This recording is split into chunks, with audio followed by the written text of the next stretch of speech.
The morning began like any other at West Haven Elementary, the kind of school where laughter mingled with echoes of old struggle, where black children walked the hallways with both pride and pressure written across their young faces.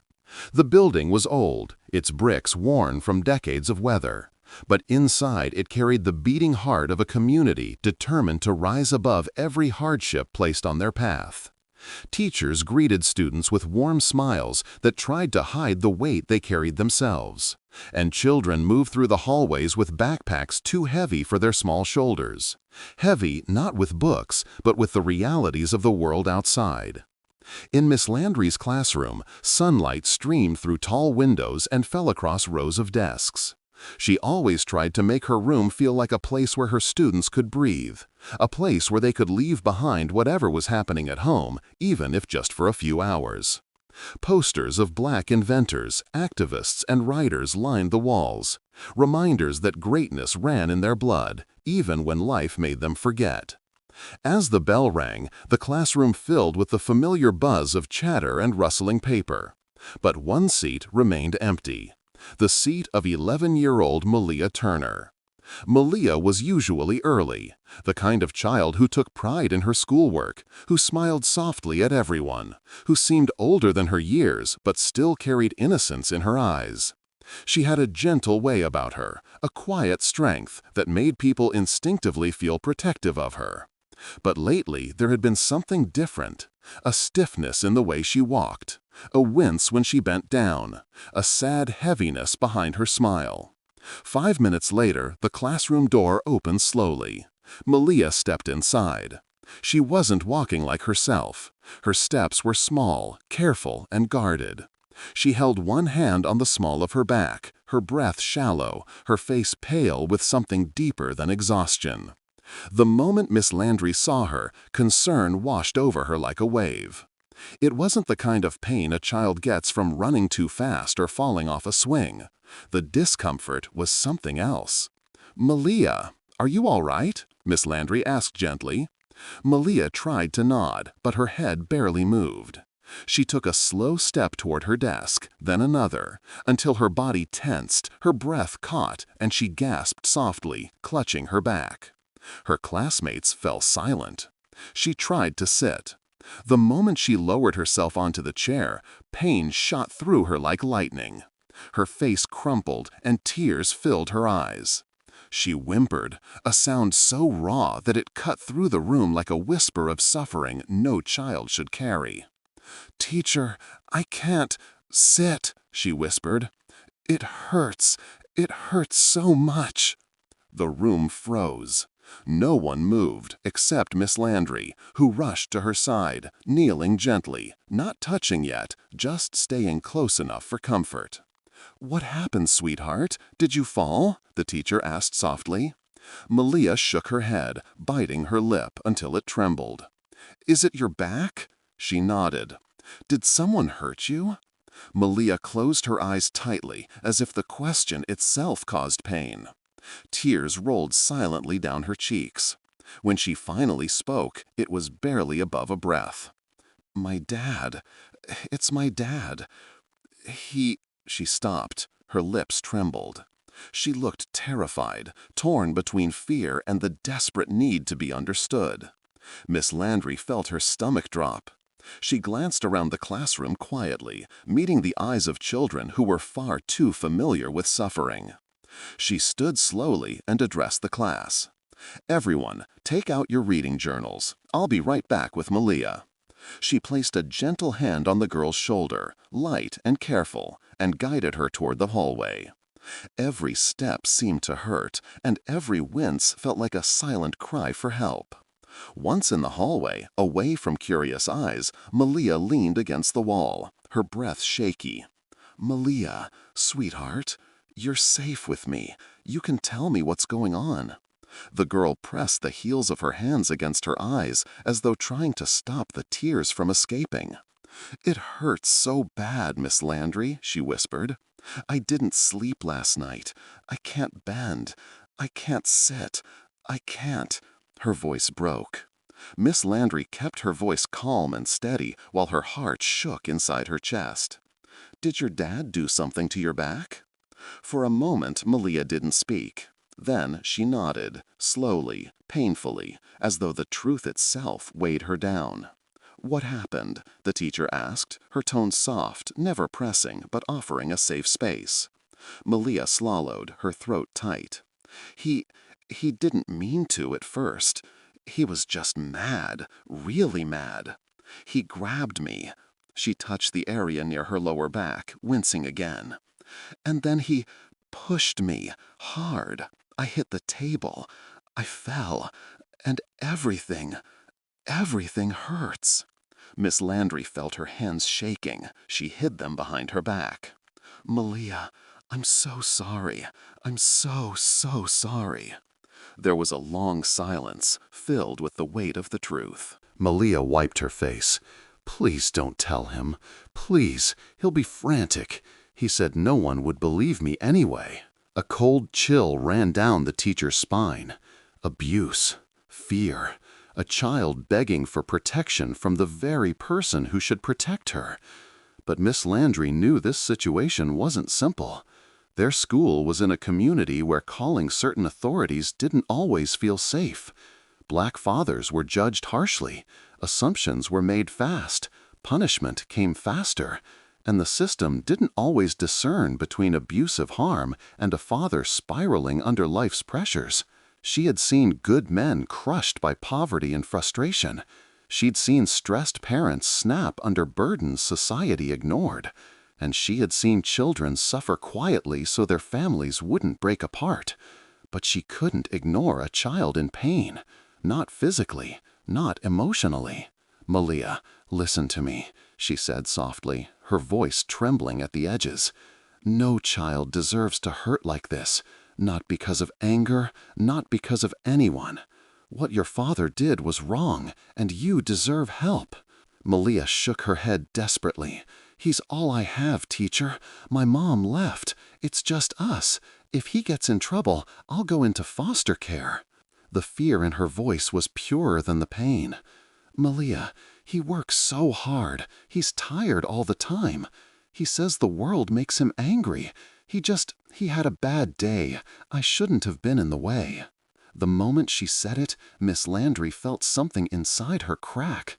Children should never learn to excuse their own suffering. She crouched down so she could meet the girl's eyes. "Look at me, sweetheart. Nothing you did makes this your fault. Pain is never your fault. Adults don't get to break children just because life is breaking them." Malia sniffled, staring at the floor. "Does it hurt to breathe?" "Sometimes." "Did he push you before?" Silence. "Sweetheart, tell me the truth." "Yes." The hallway felt colder. Miss Landry drew in a steady breath, fighting back emotions. She knew she needed to move, to help, to protect, but carefully. Black families were too often torn apart by assumptions, by quick judgments from people who didn't understand their realities. She needed facts, she needed clarity, she needed compassion for both the child and the struggling man behind her pain. "Okay," she whispered softly. "We're going to get you checked by the nurse first. Is that all right?" Malia nodded, wiping her face again. "Just don't call him yet, please." "I won't call him yet," Miss Landry promised. "But I will make sure you're safe. That's my job, and I care about you too much to ignore this." As she slowly guided Malia to the nurse's office, the girl winced with every step. The teacher kept close but didn't touch her again. Malia's body spoke clearly that even the slightest pressure hurt. Inside the nurse's office, Nurse Hall's eyes widened as soon as she saw Malia's posture. "What's going on?" she asked. "She's in severe back pain," Miss Landry said carefully. "She needs an assessment." Nurse Hall approached gently, her tone calm and warm. "Hey, sweetheart, can you tell me what hurts?" Malia's voice trembled. "My back. I can't sit or bend." The nurse helped her lie down on the padded examination table. Malia whimpered as she lowered herself, her body tightening instinctively to avoid more pain. "Did you fall?" Nurse Hall asked gently. Malia's eyes slid towards Miss Landry in a silent plea. The teacher answered softly, "She said someone pushed her." The nurse paused, her jaw tightening, not in judgment, but concern. "Malia, I'm going to gently look at the area. I won't push or poke, but I need to see if there's bruising." When the nurse lifted the back of Malia's shirt slightly, she inhaled sharply. A large, deep purple bruise spread across her lower back, the shape of an impact that clearly wasn't accidental. Miss Landry covered her mouth, tears pressing behind her eyes. "Oh, sweetheart," the nurse whispered. Malia closed her eyes, humiliated by the exposure of her pain. "Please don't be mad," she whispered. "He didn't mean it." Neither adult spoke for a moment. They both looked at the mark that spoke a truth harsher than any explanation. Finally, Nurse Hall stood straight and said, "She needs to see a doctor, immediately." Miss Landry nodded. "I'll take her." But the nurse's tone shifted, firm, professional, procedural. "And we need to report this." Malia's whole body tensed. Panic filled her voice. "No, please, no. Don't take my dad away, please." Miss Landry rushed to her side. Hey, breathe. I'm here. We're not doing anything without helping you understand what's happening. You're not alone. But if you call them, they'll think he's a monster. He's not. He just gets angry. He's tired. He's stressed. He didn't mean to hurt me that bad." Her breath broke. Her tears broke. She buried her face in her hands. "Malia," Miss Landry whispered, leaning close, voice soft as a lullaby, "you don't have to protect the person who hurt you. You can love him and still need safety. Both can be true." Malia shook her head, unable to accept that. "He's all I have." "And you are all he has," Miss Landry said gently, "which means the best way to help him is to tell the truth so he can get help too. Pain doesn't fix pain. We need to break the cycle, sweetheart." The girl sobbed again. Miss Landry placed a steady hand near her shoulder, not touching directly, but close enough to communicate presence. "I promise you something," the teacher whispered. "This will not destroy your family, but silence will. You deserve protection, and your father deserves a chance to change, not a chance to hide from what he's done." Slowly, painfully, Malia lifted her eyes. "Will you stay with me?" "Every step," Miss Landry promised. And in that moment, a fragile trust formed, one built not on fear, but on hope. It was the beginning of a long road, a road filled with truth, a road that would test them all. But it was also a road toward healing, for Malia, for her father, and for a community fighting to hold itself together in a world that often misunderstood their pain. The hours that followed moved slowly, heavy with decisions no child should ever be part of. After the nurse completed her initial assessment, she contacted the school counselor, Mrs. Brookings, a woman known for her deep voice and deeply protective heart. She had worked with Black families across the city for more than 2 decades and was painfully familiar with the balance between protecting children and not tearing families apart. When she entered the nurse's office, she approached Malia gently, as though approaching a wounded bird. "Malia," she said warmly, crouching next to her, "I'm glad you're here. I'm here to help you, sweetheart." Malia didn't respond. She lay curled slightly on her side, trying to relieve the pain. Tears had dried on her cheeks, but left behind the tracks of fear. Mrs. Brookings glanced at Miss Landry, then quietly asked the nurse to give them a moment alone. Once the 2 adults left, she gently pulled up a chair. "Can I tell you something?" she began softly. "I grew up in a house where the walls were thin, but the shouting was loud. And sometimes the anger had hands." Malia looked up, surprised. "I know what it feels like to love someone who hurts you," the counselor said. "And I know what it feels like to be more scared of losing them than getting help." The girl's eyes filled again.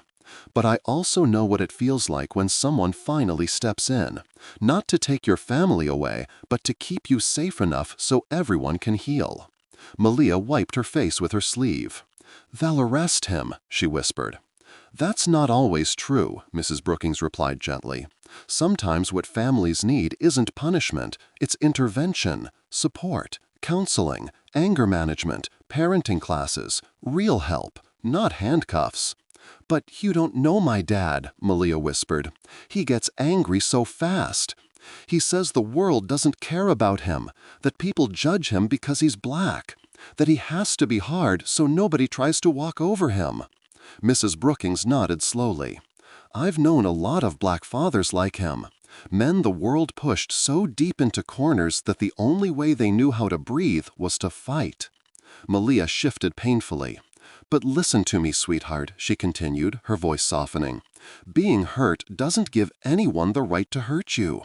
Pain doesn't get to pass itself down like an inheritance. The girl stared at her, absorbing each word like sunlight breaking through storm clouds. Still, fear lingered in her voice. If he gets in trouble, he'll say it's my fault. No, the counselor said firmly. The truth is never a child's fault. And caring about your safety doesn't mean you don't care about him.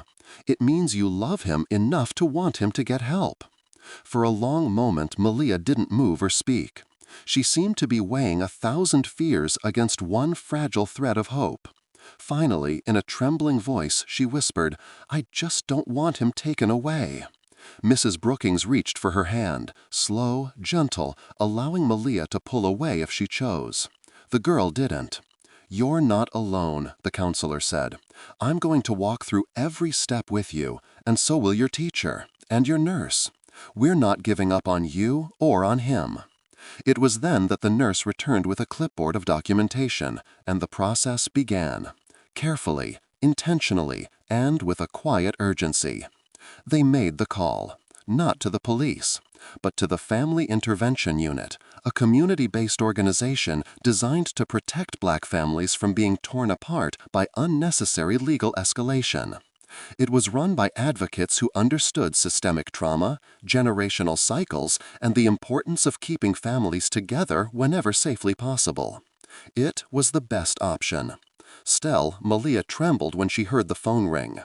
While they waited for the caseworker to arrive, Nurse Hall insisted Malia be taken to the emergency clinic for a proper examination. Because of the severity of her pain and the bruising, the nurse arranged transportation through the district's emergency child health van, a service created specifically for cases where discretion and protection mattered. Miss Landry volunteered immediately to accompany her.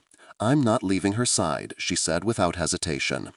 As they prepared to leave, Malia looked up at her teacher with eyes that held both terror and gratitude. Will you stay with me the whole time? Yes, Miss Landry said gently, the whole time. The van ride was quiet, except for the soft hum of the engine and Malia's shallow breathing. She lay on her side on the padded bench, trying not to move.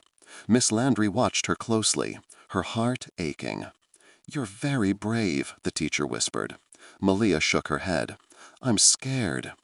Being scared doesn't take away bravery, Miss Landry said. Sometimes it proves it. The girl stared out the window, eyes unfocused. He didn't used to be like this, teacher. My dad used to be fun. He used to dance with me in the living room and cook breakfast on Saturdays. He used to put little notes in my backpack. What changed? Miss Landry asked softly. Malia didn't answer at first. Then she whispered, Life. She took a shaky breath. He lost his job, then his car, then my mom left. He said she couldn't deal with his anger anymore. But she left me too, so I guess she didn't want either of us. Her voice cracked. Since then, Dad's different. He drinks sometimes, yells a lot, gets mad fast.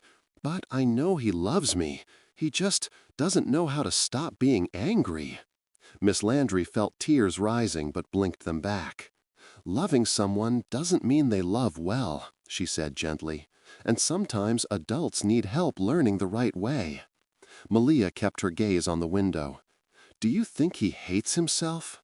The question cut deeper than anything before. Miss Landry swallowed. I think he hurts more than he knows how to say. And when people don't know how to talk about their pain, they act it out, usually on the people closest to them. The girl nodded shakily. Maybe, if someone helps him, he won't get angry anymore. That's what we want, Miss Landry said. When they arrived at the clinic, the staff moved carefully and professionally. They took x-rays, evaluated swelling, and monitored her breathing. Every touch was gentle. Every word was soft. The doctor eventually came in with the findings. "You have a deep contusion on your lower back," he explained. "It's very painful, but there's no fracture. You're going to need rest, pain treatment, and to avoid bending or sitting for long periods." Malia nodded quietly, bracing herself. Then the doctor added, "This kind of injury typically comes from a hard impact, more than a fall." Her lips trembled. Miss Landry gently placed a hand near hers. "I won't ask you any questions," the doctor said kindly. "Your counselor will guide you. But I want you to know none of this is your fault." The girl exhaled shakily, a tiny release of fear she had been holding since morning. Once the medical care was complete, they returned to the small waiting area, where the assigned caseworker from the Family Intervention Unit was waiting. The woman stood as they entered, tall, calm, carrying herself like someone who'd been in the center of the storm too many times to ever flinch again. She introduced herself as Miss Ramirez, though most children called her Miss Rena. Her voice was warm immediately. "Hello, Malia. I'm here to help you and your dad, both of you." Malia looked at her cautiously. "Are you going to take him away?" "Only if you're in danger," the caseworker said. "But my goal, always, is to help families stay together safely. We use counseling, home visits, support services, parenting programs, whatever it takes to keep families from being broken apart." Miss Landry added quietly, "She's telling the truth. This is a community-based program." "Will he be angry that I told?" Malia whispered. The caseworker nodded gently. "He might be upset at first. Many parents are. But he'll be alive. He'll be supported. And he'll be given clear steps to get better." The girl trembled. "What if he blames me?" "Then I will help him understand the truth," Miss Ramirez replied. "And when necessary, the law helps explain it too." Malia looked at her teacher for reassurance. Miss Landry nodded softly. "You're not alone in this," she whispered. The conversation continued, slow, careful, detailed. The caseworker explained the process: immediate safety assessment, a meeting with the father, support services, and supervised follow-ups. There would be no police unless the father was violent or refused cooperation. But there was one thing Malia needed to understand. "You won't be going home today," Miss Ramirez said gently. "Just for tonight. We need time to talk to your father and make sure he understands the seriousness of what happened." The girl's eyes widened in panic. "No, please, he'll think I betrayed him." "Malia," Miss Landry said softly, "you told the truth. Telling the truth is not betrayal." Tears streamed down the girl's face. "I don't want to sleep somewhere else. I've never slept anywhere else." The caseworker moved closer, her voice soft. "It's just one night with a temporary carer who works with us, not a stranger, a trained professional. And I promise you will see your dad as soon as it's safe." Malia broke down then, the kind of cry that emptied the soul. Miss Landry held her gently, whispering, "You're okay. I've got you. You're safe." When Malia finally calmed, exhausted and trembling, the caseworker stepped outside to call her father. The moment the door closed behind her, the atmosphere shifted. Malia looked up at her teacher. "He's going to be so mad," she whispered. Miss Landry squeezed her hand softly. "Whatever comes, we'll face it one step at a time."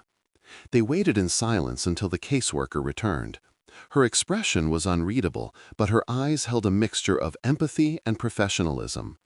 "I spoke with your father," she said gently. "He's coming to the school office. I'm going to speak with him first, alone." Malia flinched. "He's mad, isn't he?" Miss Ramirez crouched down to her level. "He's upset and confused, but he's also scared. Fear can sound like anger. I'm going to help him understand. That's why I'm here." The room seemed to hold its breath. "He asked one thing," the caseworker added softly. "He asked if you were safe." Malia's eyes welled again. "He asked that?" "Yes." The girl exhaled shakily. What came next would change everything, not just for Malia, but for her father, too. And the confrontation waiting at the school would be the moment truth became unavoidable. The air inside the small courtroom felt heavy, as if the walls themselves were holding their breath. The judge reviewing the case was a calm-looking black woman with silver glasses, her expression unreadable but her eyes sharp and alert, quietly absorbing every detail. The teacher sat in the audience behind the girl, her hands folded tightly on her lap, praying silently that justice would not only be done but felt. The girl sat with her social worker, leaning slightly forward in her chair because her back still ached, though nowhere near as painfully as before. She had been examined by doctors, spoken to by counselors, and heard by adults who, for the first time, did not dismiss her voice. She felt both safer and infinitely more vulnerable as she sat waiting for the truth of her small life to be unfolded before strangers. When her father entered, escorted by an officer, the girl's breath caught. He did not look angry the way he used to at home. Instead, he looked confused, frustrated, almost offended that he was even here. He glanced around the room and then settled his gaze on his daughter, not with softness or remorse, but with disbelief, as if she had somehow betrayed him by telling the world something that should have stayed inside the walls of their house. The girl lowered her eyes. She knew that look too well. It was the quiet warning he used before punishment. The social worker gently placed a hand on her shoulder, reminding her that she wasn't facing him alone anymore. The judge began with routine formalities, her voice steady and comforting in its consistency.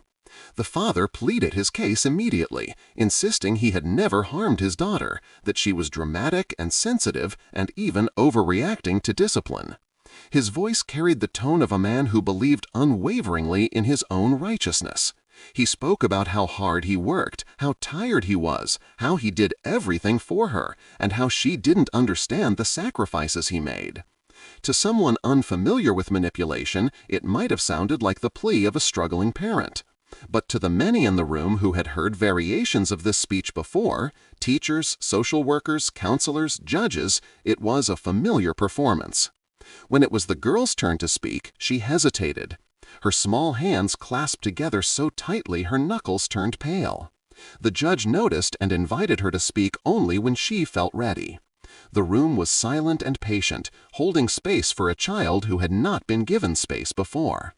The girl swallowed hard. She felt the teacher's encouraging presence behind her and the social worker's steady warmth beside her, and for the first time she allowed herself to believe people wanted to hear her truth. She began softly, her voice barely louder than a breath. She spoke about the nights she sat in her room afraid to move. She told them how climbing into bed hurt because her back felt like it was on fire. She explained how her father's hand, quick and heavy, landed on the same spot so many times it became a place her body learnt to brace for. She told them she tried to hide it, not because she wanted to protect him, but because she didn't think anyone would care, because for so long no one had. Not teachers before this one, not neighbors, not relatives. Everyone had believed her father's charm, his polite smile, and his carefully chosen words. The judge listened with a gaze so steady it made the girl feel seen in a way she hadn't before. Each sentence the girl spoke felt like a piece of armor falling to the floor, exposing the softest parts of her. And yet, at the same time, each truth spoken made her feel stronger, as if her voice itself was becoming a shield she never knew she had. When she finished, the room was quiet again, but this time with a different energy, not of waiting, but of witnessing. The teacher was called next. She described the moment she noticed the girl wincing in pain, the way her small body stiffened whenever she tried to sit. She shared how the girl's fear wasn't the fear of a child exaggerating, but the fear of a child conditioned to silence.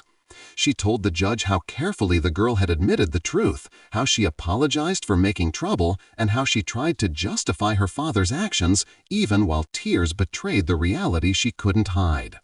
The father interrupted several times, insisting his daughter was lying, insisting the teacher misunderstood, and insisting everyone was out to get him.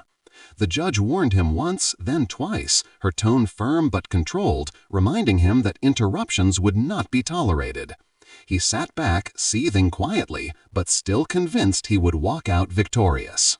The social worker then presented the medical report, confirming the bruising patterns consistent with repeated impact. She presented notes from the therapist indicating emotional distress aligned with chronic fear in the home. Each piece of evidence felt like another thread unraveling the father's constructed narrative. When closing statements were made, the father insisted again that he was innocent, that his daughter needed discipline, not indulgence, that single fathers were targeted unfairly, and that the world was turning against men like him. There was, for a moment, a slight shift in the room, not sympathy, but recognition. Many had heard similar claims used as shields against accountability. The judge listened without interruption, but her expression never softened. Finally, she spoke, and the room quieted instinctively.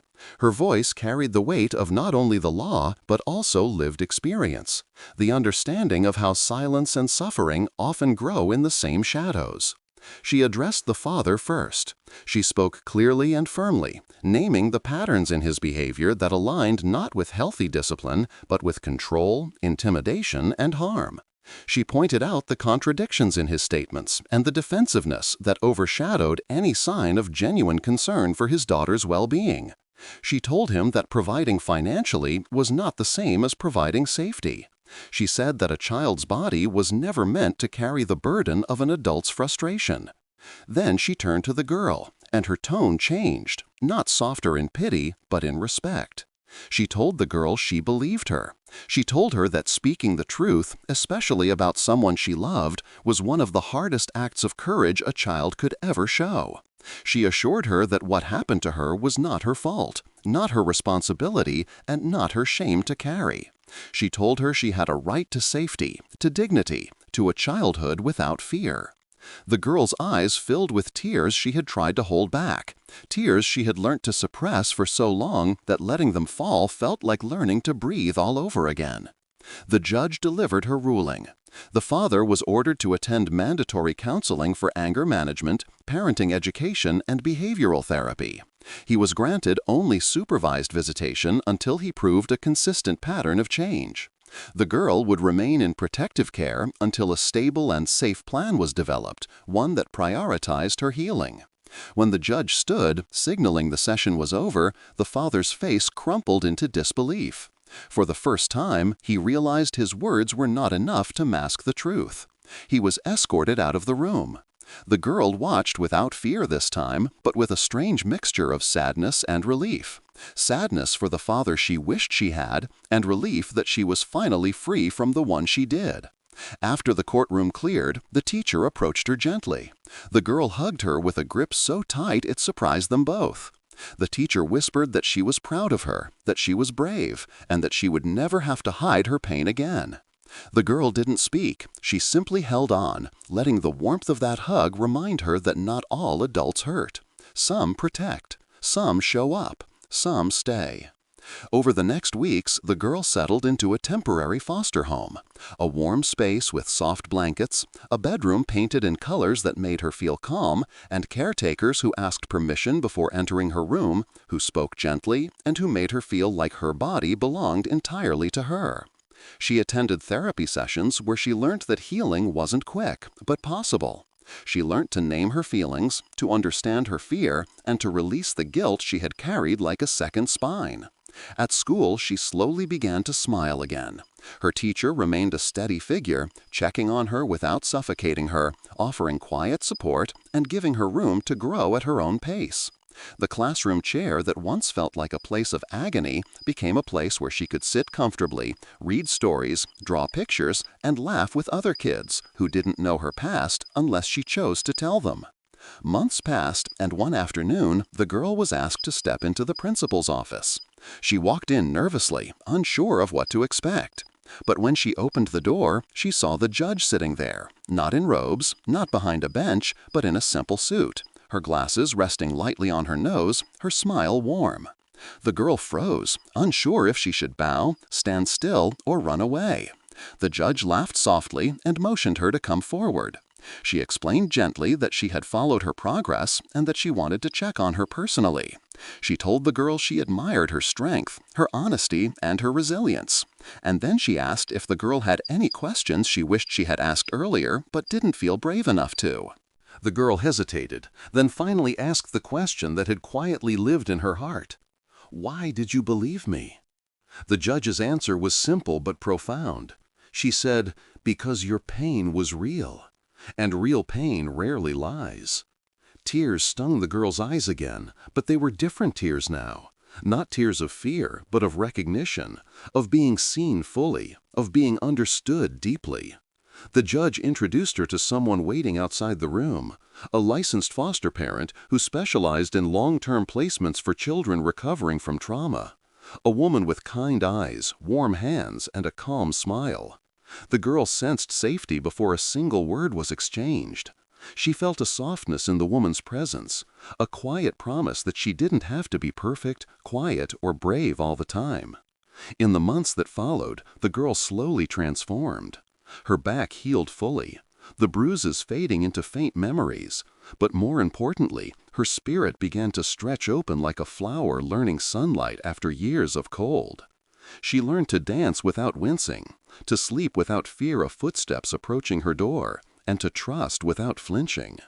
Therapy gave her language for what she had lived through, but love gave her permission to let go of what she wasn't responsible for. One afternoon, during a community event at school, she stood in front of a group of parents and teachers and read a short passage from her creative writing assignment. She spoke about courage, not as something loud, but something quiet, like a whisper you follow even when your whole body trembles. She spoke about healing, not as forgetting, but as becoming whole despite remembering. And she spoke about hope, not as a miracle falling from the sky, but as something built slowly by the hands of people who choose kindness over convenience, empathy over apathy, and love over harm. The room stood in applause. Her teacher cried quietly. Her foster mother beamed with pride. The judge, who had been invited as an honored guest, wiped a tear discreetly from behind her glasses. Later, as the girl walked outside to the schoolyard, the sun warm on her face, she felt something she had never felt so fully before, the sense of belonging to a world that wanted her safe, valued, alive. She looked up at the sky and whispered a small, fragile truth she had earned through pain, courage, and grace. "I'm going to be okay." And she believed it. Not because life had been kind to her, but because she had discovered that even when life is not gentle, there are people who are. And sometimes just one person believing a child is enough to save them.